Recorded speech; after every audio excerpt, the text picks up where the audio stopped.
Bo, tunanga komba seni nini? Mwana ya Mama TV. Mwana ya Mama TV. Chaîne yeli bino biloko ya makasi. Oye bolinga ba actualité. Mwana ya Mama TV. Chaîne ya makasi ya yemoko mfumo États-Unis, mfumo States. Face à face na ile kuna nani? Barack Obama longo ya. Trump. Fora na ba Trump. Dems. Mwana mama. Kolo ya chaîne ya YouTube na bino o bosule Dems. Mwana ya mama Dems. Muninga ya Trump. Bonjour l'homme de Dieu, bonne santé. Bonjour mon frère, santé Zamalamouté. Dans mon bureau, ça va vraiment? Non, ça ne va pas.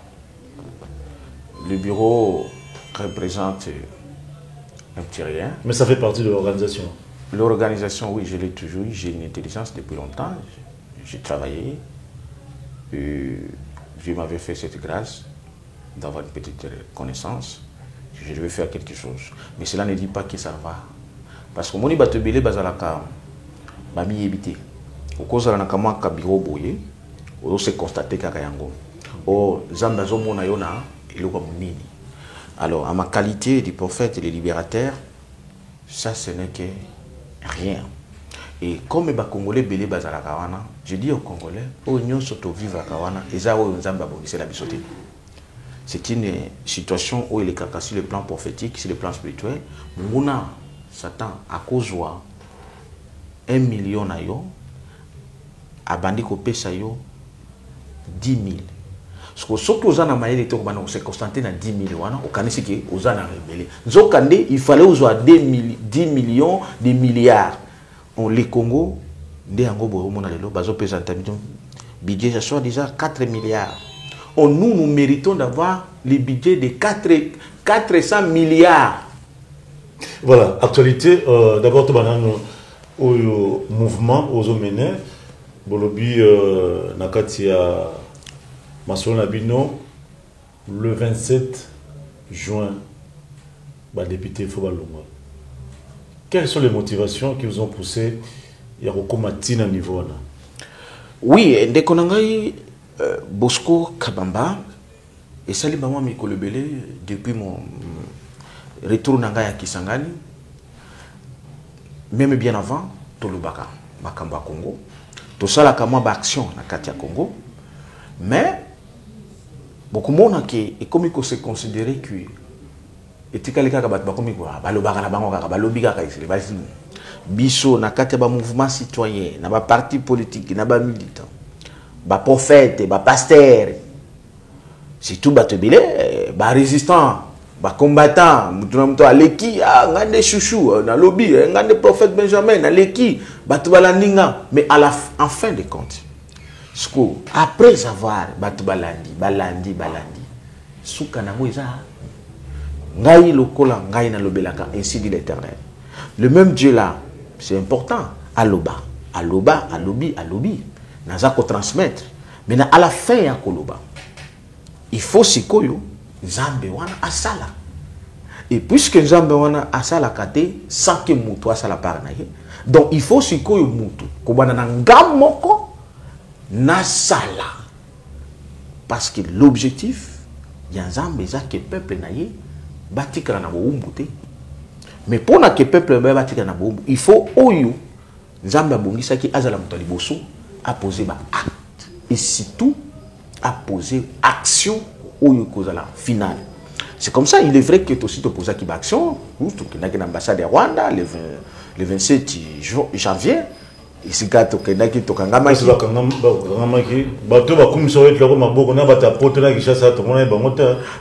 problème maisalité que namona ki bango to mona namona ki bango to mona bazali. Et problème est que ce n'est même pas Kengana Kangamaki. C'était une mission prophétique. Il fallait na kende na l'église kawana pour na Nzambe tata à travers mon à détruire jamais. Non, il fallait non. Kaka awa bon Kabila na tango Kabila ezali kaka toujours si sando yango. Et donc il fallait que les kawana pour détruire ma force satanique qui n'a pas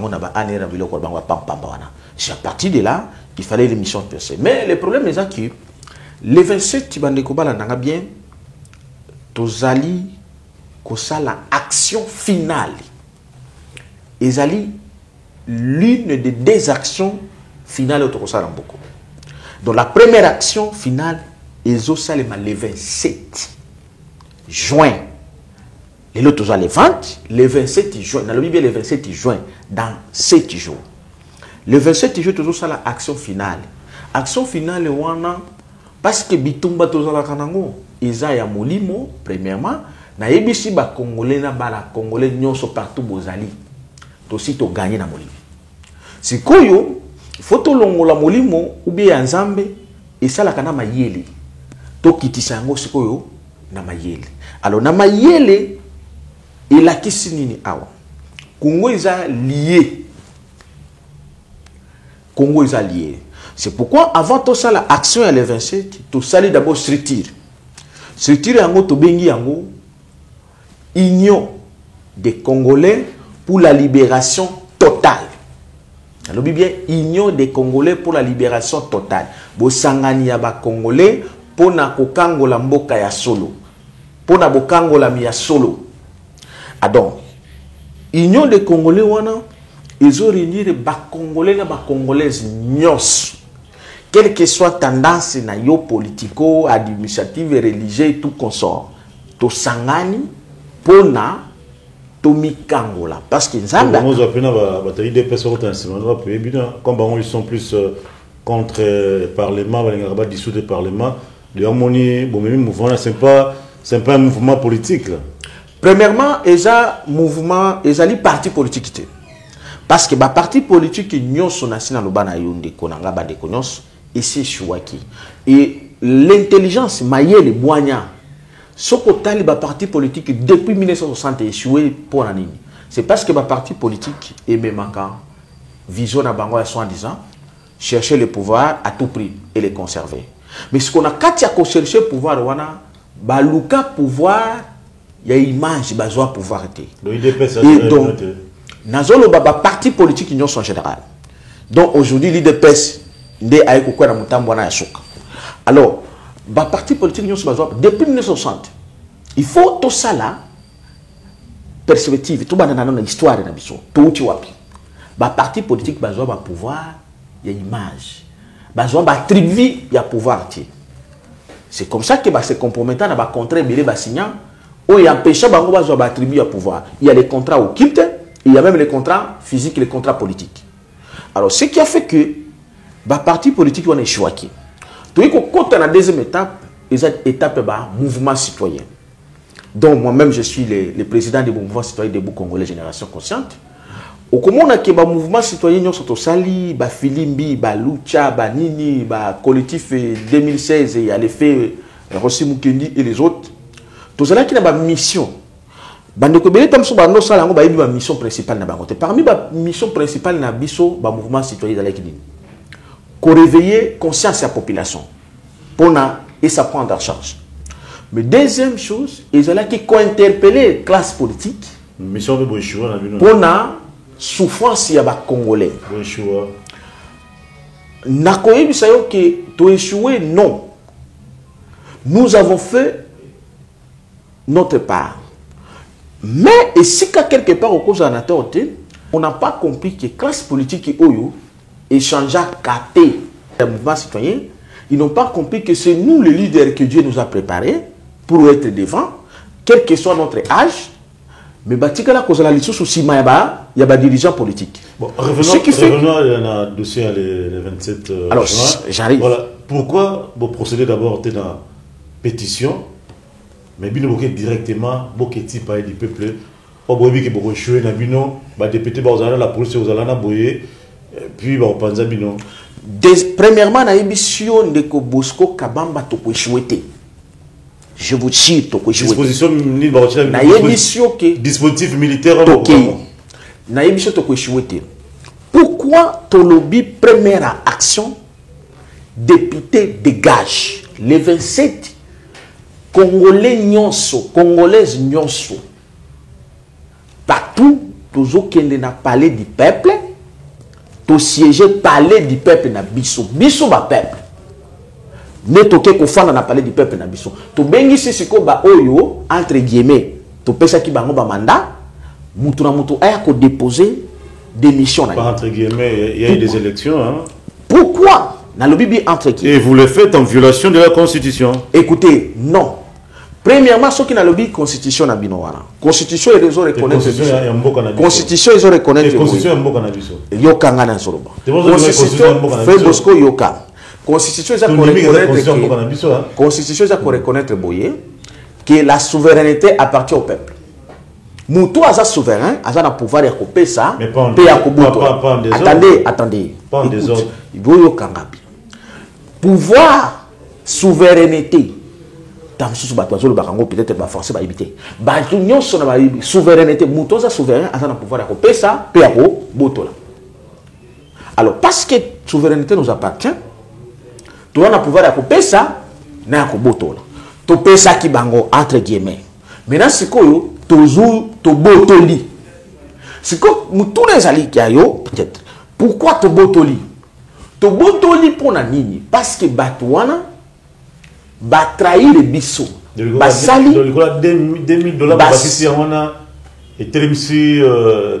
Voilà. Non seulement Kanda na yopé, Frère Bosco Foza na Kanda, yoza na yopé. Alors, à partir de un moment où avant de comme na $2000 wana. Na lingina zonga kama histoire très récente. Ça fait plus de 4 mois. Assemblée nationale wana, Sénat et ou tout parlement. Ils ont voté la loi sur l'état d'urgence sanitaire. Et les gens qui ont été malades, c'est-à-dire qu'ils ont été malades. Bien que babosani état d'urgence, il y a massacre à Est. Ça aussi, ça devait être l'état d'urgence, il y a massacre. Bango babosani, bango ba représenter la biso, babosani l'état d'urgence, il y a massacre. Babosani l'état d'urgence, il y a nzala ya congolais. Babo Sani. Ok. Tozui kaka o bango bazui état d'urgence sanitaire. Bango ne ba voter Mibeko. Nakata Mibeko na bango ba voter balobi tozana malade. Mutu moya kende na Mbanzangungu ezate, mutu moya kende na Goma ezate, mutu moya kende na Bukavu ezate, mutu moya koma na Gombe ezate. To kangami to la kana nsala na bandako parce que to sani ni mboka ezana malade. Mais na zuka kananda kuna yo ndeko Bosco. Soki nanda kuna yo mwana moko mibale bazobela na lobite ke babe. N'est-ce pas que même kolia na bino e ko changer. Soki olea ka 2 misuni yo papa ou 3 misuni ko bona lia musuni moko parce que moi il faut que ndeko soigner ndeko mwana na yo. Mais ce qui est crié ba oyo to tinda bango ba kende ko représenter biso entre guillemets. Olea ka ba diminuer musuni na bango balongo lango tetika la tami balé ne bando dia 4 par exemple bango balobi to ko diminuer mais balongo wana balobi te 4 eza muke soki 5 soki 6 eza muke to bakisa lisusu to lia lisusu pendant que batu oyo batinda bango bakende ko représenter baza ya kobela bango nde ba proclamer malade ki ezali bazo bela bandeko. Est-ce que et sengi que il faut la prophète Benjamin pour mona iloko na keza haute trahison? Non. Et sengi congolais na congolaise nyonso amona ke iloko na ezali autre la plus haute trahison. Parce que mais il y a un silence total du côté de la population, papa. Non, il n'y a pas un silence total. Mais toi, ma kanga journée, yango et matière, il y a 200 francs comme 300 francs donc augmentation de 50%. Et puis côté au bambo de mata, tout vraiment normal. Non, il n'y a pas un silence total.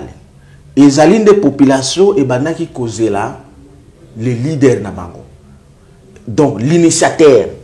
Et donc c'est comme ça que Nzambe a quitté ce que souci à la population de Sobazanango et Pananga n'a initié afin que le peuple n'y soit téléma. Bisson n'y soit au téléma et toujours téléma les 27. Et ils allaient les sous-souter que le prophète Benjamin non, non, les peuples congolais en général, de l'est à l'ouest. C'est comme ça que parce que constant preuve tangible auto kangi bango o la kesi ke bazala kakuna ba teka kabiso chaque jour ndenge ba teki biso makambo ya est vous allez nous confirmer ici là parce que il y a comment Covid qui est là et tout ça ba bito respecter la distance bino ce que vous ça ndenge ni montre que vous risquez contamination sur makasi ndeko nangai frère Bosco bango moko bakangaki parlement na bango ke Covid ezali mais tant il fallait ba kutana pour na COP na bango ba sala congrès ba kutana kite eti ba bundi na bondi kuna balongoli ba mususu parce que ba mususu balobaki ke non beaucoup bébé ça soki 7 millions de dollars écoutez les désinfectés ok donc on a basé la désinfecter Lyon na biso to kokena Lyon na basé la désinfecter ngoto biso to kozala wana esika ba désinfecter n'a parlé du peuple pour na ko empêcher yoka ndeko civil prophète ba député ba ozalate président de l'Assemblée nationale au bureau mo ba ozalate côté on a sénat ba ozalate biso ko boye bo beta no ka photo ba ozalate wa ba ngone so ba na kiso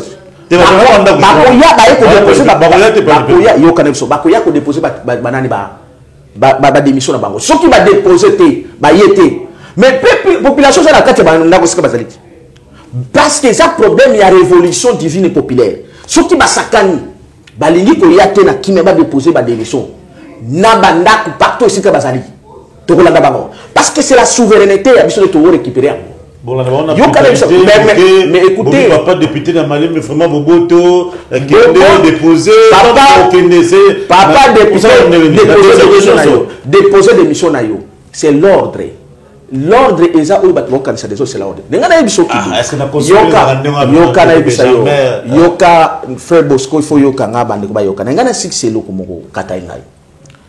Andeo ya onyo so basali batokangi bango na loboko ke basi ba trahir biso ebili ndenge ba trahir biso na makambo est ndenge ba trahir biso na nzala na biso na koboa biso ba eko trahir biso na kobela donc batu oyo elakisami bema ke baza ba traître basi ba teka biso ba kotika jamais ko considérer biso te de te retirer la Kabila c'est que maintenant nous avons le nouveau pouvoir dirigé par Fachi Yoka frère Bosco nalingi kokena no ba polémique te nazana haute dimension problème les alliés que Kabila olobi Kabila sakei non qui convoque ba député na ba sénateur na kingakate c'est pas Kabila et tant wa benga ba yoka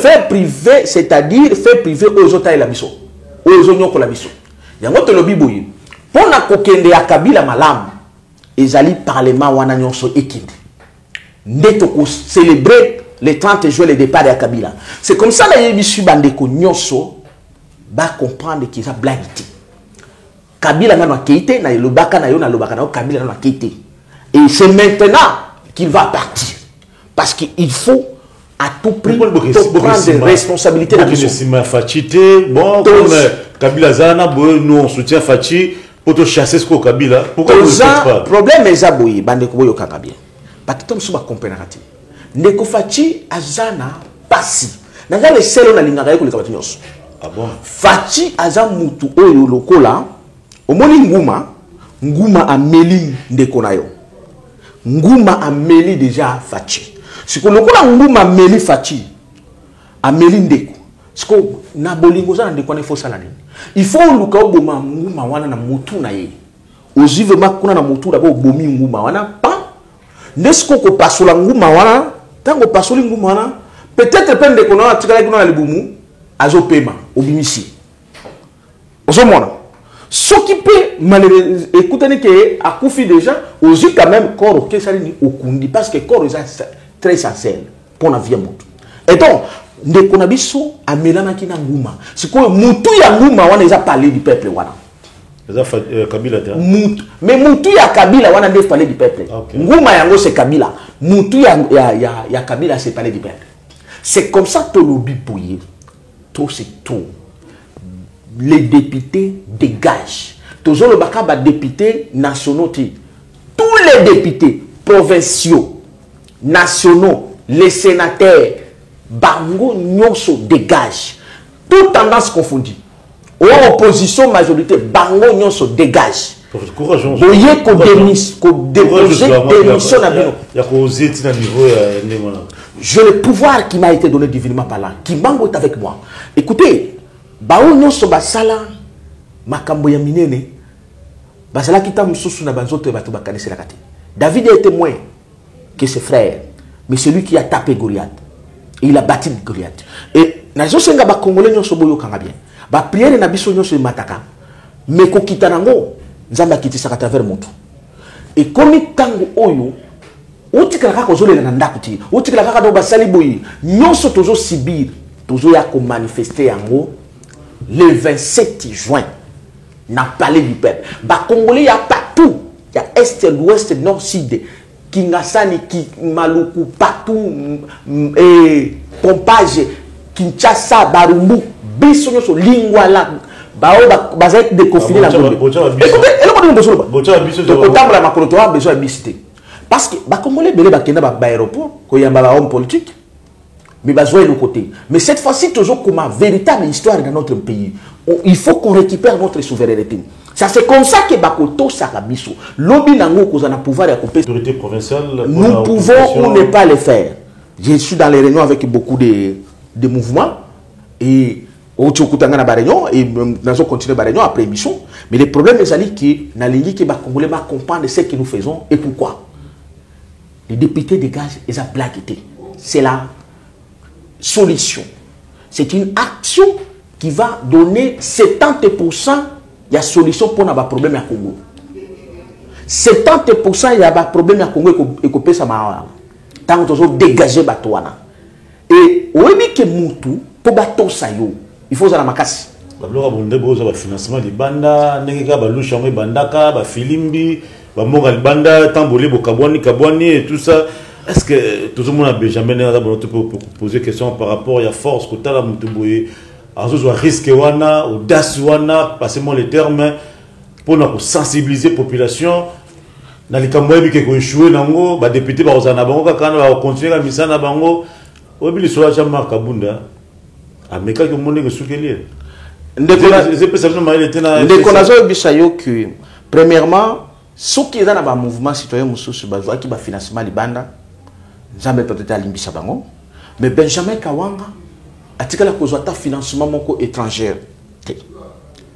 Je suis un Congolais et divinement congolais. En dehors, il y a bandeko ba congolaise na ba congolaise, ba congolais au batinaka. Le na balabala, le tomoni bureau donc ça prouve que la structure a amené na poto mo financer bino. Frère Bosco oyeba kité bureau yo, ils allaient même avant que tout na yo parce que oyeba kité. Je n'azala makambo na sala selon le temps. Prophète Benjamin Kawanga, c'est un grand juriste et pas juriste où il y a le droit à le. Je suis un juriste économiste. Ça, c'est une parenthèse. Je fais le droit économique et Nazali, juriste d'affaires. J'ai ma structure. Ici, dans le bureau, j'ai ma structure, une entreprise. Ce n'est pas ça le problème. Et nous sommes, attendez, tout ce que nous faisons, ils ont bloqué pour ce pays. Nous avons la parenthèse. J'ai eu des amis ici, mes amis avocats, qu'on travaille avec eux. Nous avons le grand dossier, on a amené quelques partenaires ici. Mais il fallait bâtir dans Bambongo Belé, mais ils sont en difficulté à cause de la loi au Kabila Tikaki, la Banque centrale. Donc, je veux vous dire que Nakobi Misango, chicoté, mais je voulais dire au peuple congolais que le pays est tellement lié à tel niveau que tu ne peux pas comprendre. Et donc, même Moutoza Namayel, nous avons lié dans les systèmes. C'est pourquoi dans le Biboye, Bissoto Zwaka, nous avons besoin de financement. On en a besoin. Nous allons commencer dès demain la sensibilisation partout dans la commune. On a besoin de mégaphone partout au Koleka. On a besoin de moyens. Mais les moyens, on a aucun étranger ne me donnera. Le peuple congolais, de l'est à l'ouest, de nord au sud, et nous allons le faire avec les moyens de bord, avec Dieu nous vaincons, le véritable Dieu. Voilà, de la victoire et la nôtre. Voilà. Député dégage le 27 juin. Ezali extraordinaire. On a besoin de moyens pour la sensibilisation. Et ça va se faire. Juste 30 secondes. Les députés dégagent le 27 juin. Député, ND. bote batoki député batoki batoki député batoki. Voilà, merci beaucoup. Député nyonso bakende. Voilà, merci beaucoup prophète Benjamin na bien sur na biso donc tout ça na de konabiso prophète Benjamin kawanga ou banda litine banda kala ozoba risque akangama et puis azo continue toujours comment na deuxième sujet plutôt tolobela Oetel Bongo mon Mboka Beminako azad professeur député de son état et puis Sakata également professeur à l'université de Kinshasa, tous des professeurs, de juristes. Ils ont proposé une loi aux agents quotidiens à bureau Assemblée nationale va renforcer le pouvoir du ministre et la justice sur le magistrat. De éviter sa stratégie, on te dit que la justice est indépendante. Bon, avec notre invité, il peut passer ça analyse. Mais professeur, pour te dire que le ministère de la justice, ils ont beaucoup de FCC. Il y a ministre sur le magistrat. Pourquoi les Congolais ont tout intérêt à koyokanga et puis tout agir? Parce que nous avons des konabino, mais nous avons grâce au namona kamakambu musika. Makambu nyonso wana, ba stratégie nyonso salema wana sur le leader, le pouvoir satanique de Pharaon Kabila. C'est comme ça que nous avons la solution, c'est député dégage. Je vous jure, la solution, c'est député dégage. Parce que Batouana, baza plus que Banyoka. Tant que vous avez fait un ndako, mikolozo leka, bazo continue à couper ça venez. Mais venez voir les koboma biso et c'est bon biso d'abord belé. Ti wapi. Batouana basi bateka milimo na bango au service ya un satanique Kabila. Les obémina ou les autres. Bagasou na mayelete. Je vous jure na mayelete. Mais regardez ce qu'ils font. Ça montre clairement. Ils ont expliqué que non, c'est le plan na bango. Il y a qu'à coloniser Congolais jusqu'au bout. Et donc, la solution. Toi, non, analyse non, il faut couper sa solution. La solution, c'est le député dégage. Je vous jure, mes frères et sœurs, en faisant ça, beaucoup de monde a négé batu bako kufa na Congo bako kima batuana. Puisque où tu kolobelo moko unga kelo kisango. Olobaki yango introduction na ngaki na lobela yango te. Kaka Jeannette Kabila wana. Azana ni soit déjà député. Député, en même temps présidente de la commission défense et sécurité. Bande konangayi. Ata ndenge batu ba kozala ka zoba jusqu'à ce niveau. Ce qui va député wana bazala qui vraiment ya biso. Ba kokaki kotia Jeannette Kabila, présidente de la commission nationale de défense. Attendez. Non seulement elle ne mérite pas, elle est traître. Les lots azo chola ba soda. Na ba policier na biso bande ko na biso ba soda na ba policier voilà les messages ba pesibino pour comprendre que bozala na biso défendre non bon comprendre que bozala na biso le 27 pour na député de gage parce que Jeannette Kabila azo chola bino que to fandi na bino pendant 18 ans to nyokola bino tala salaire to pesibino tala faut comprendre le mystère des azo sunga biso na Congo. Azo chola biso ba policier na ba famille ba policier nazala bango ebila liboso ya biro na ngana bimisaka chaque jour quelque chose pour na ba kima ba camp ndeko azo chola bande kuna biso ki tala ndenge to sakana na bino ba généraux to pesa bino $150 et pourtant na Rwanda bazana plus de 800 à 1000 2000 et pourtant na Tanzanie ba na combien. Mais si Jeannette Kabila na son frère bali passa na bango wana dans les Alukuta wana soki bazaki na souci na tikango voilà tu vois na lipasa na bango wana écoutez yokana écoutez na lipasa na bango soki balingi bayebaki ke yoka na lukuta na bango soki bana souci ba congolais ba militaire congolais po ani ba bibisaki ba mbongo nyoso ba bombaki na ba banque belé ba pesaka ba militaire ba futamaka $1000 $10,000 nini babimisa bana ba milliards na baba qui sont les rapports sont là avec il y a même un rapport là on parle de 80 des milliards de 80 entreprises ba minéraux nyonso ba matières premières nyonso za na bango fond na bango ezanini origine ya pouvoir na bango ezanini na palais du peuple wana Mes frères, députés dégagent et la solution. 70% de solution et la libération en Bokarabiso et Zalawana. C'est comme ça que nous avons dit que nous avons banda ou nous avons dit que nous avons il faut premier acte et tout ça là ceux qui désobéissance civile. Non, bande qu'on a biso bangwanda banini na pesa bino respect. Boyoka leki na bino ba boketu bino nyos partout ici ka bozali bande ko nyos ba résistant ba combattant, vous devez être partager les messages au bolobela l'événement le 27 député de gage et zali solution initié par votre frère le prophète Benjamin Kawanga. Bolobaki soutien na bino et zalaki belé tamba kangaki ngai. Mais maintenant token au-delà prophète Benjamin Kawanga le soutien à Congo où mailler les ambassades bimisa pas ndé konabino pour na ko libérer Congo des à la plus député de gage le 27 et sa solution puisque Jeannette Kabila se moquer na ba généraux na biso azobi misango bu na libanda boye tala buzoba to sala bino tala buzoba ba policier na bino to sala mais soki azala ki na besoin ya nga bimisa bango nyuso ba bombaki ezali incite contre nos militaires et nos policiers. C'est comme ça que na bengi bas policiers na ba policiers bazala simana biso bango batala biso to biso bango ba agilité bango ba agilité mais batala biso tala bazape ba congolais ba souffrir biso muto ko bango sote biso tozo libérer na bango to libérer na bango ba landa biso ba yoka biso député de gage je suis là et je suis les devant bo so ngo ko la ba plaquiti nyonso bozo nous comme ça pour na batwana et fond na bango bon raisonner makambo nyonso na pesi bino ta parce que na kolobela nyonso to na télévision bo tala na mama ile nyonso boko mona député de gaz ezali solution.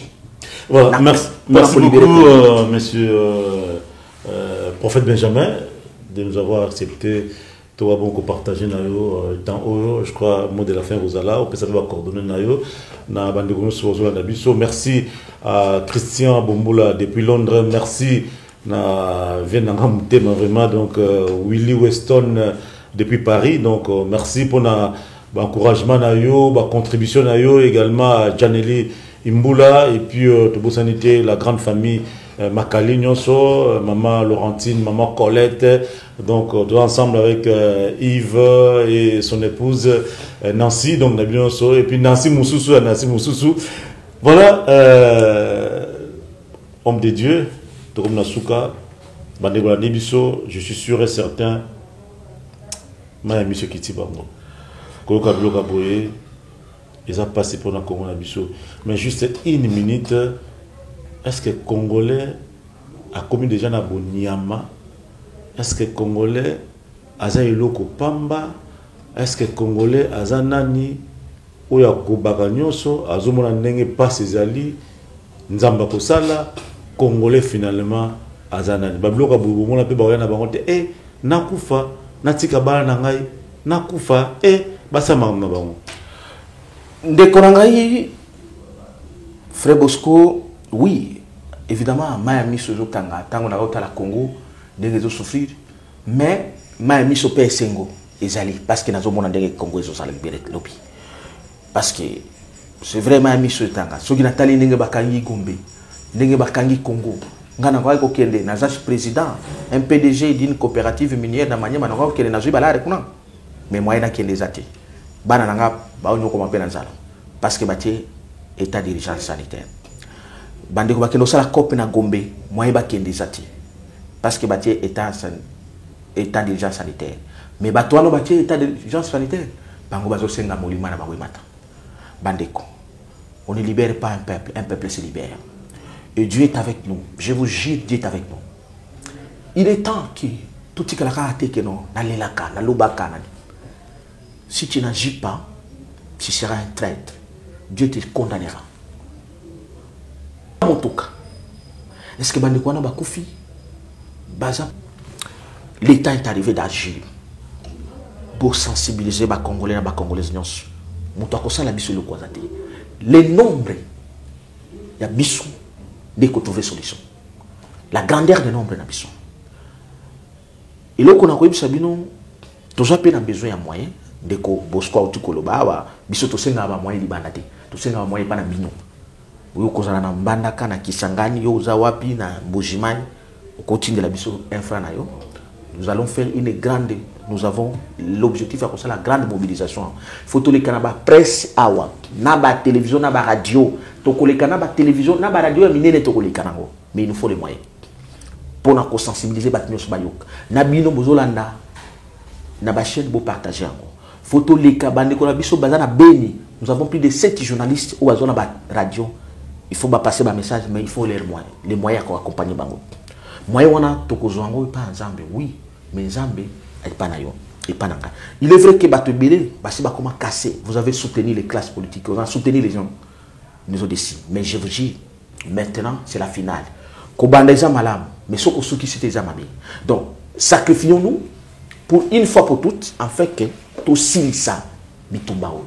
Je vous dis, récite, il y a député de gaz le 27 juin, ils allaient 70% de libération de la Congo. Binonyo so bande ko bongisa soki bo somba ba arme pona ba o boya ko libérer Congo. Moi je vous donne la stratégie divine. Bo pesa ba moyen wana esunga biso to mobiliser. Vous avez une équipe to ko tambola partout na ba quartier banine na ba mégaphone. La manifestation, la révolution divine est populaire. Et mon Congo en arme ya ko empêcher population zate. Donc ba o ba kozala ba coordonner na ngai zali plus 243 85 67 034 56 85 67 034 56 Naza sur WhatsApp tout comme appel normal ou 81 71 051 81 71 051 soit tu vas kolingo komilanga bako komilanga na email kawanga benjamin 131@gmail.com. Il n'est pas normal yoti kana mbongo peuple n'a pas souffrir, beaucoup n'a pas souffrir. Naz les bino te, mais nazo ibsabino droit na devoir na bisono. Oyo kotina, oyo kosala, ça s'appelle l'effort de guerre, parce que nous avons la bataille finale qu'il faut gagner, et nous avons déjà gagné cette bataille. Mais ton effort de guerre est aussi important, et ton nom sera inscrit. Il y a une histoire, il y a un livre qui est en train d'écrire. Même ceux qui n'ont pas mais l'ange me permettra à cause de cela combo na liste wana ce qui même na yebi yote na elongi mais l'ange là il connaît député de gage le 27 juin tous au palais du peuple député de gage on en a marre. Merci beaucoup. Bon, tunanga komba seni nini mwana ya mama TV chaîne yeli bino biloko ya makasi oyo bolinga ba actualité mwana ya mama TV chaîne ya makasi ya ye moko mfumu États-Unis mfumu wa States face à face na ile kuna nani Barack Obama longo Trump fora na ba Trump Dems mwana mama kolo ya chaîne ya YouTube na bino oyo bosolo Dems mwana ya mama Dems muninga ya Trump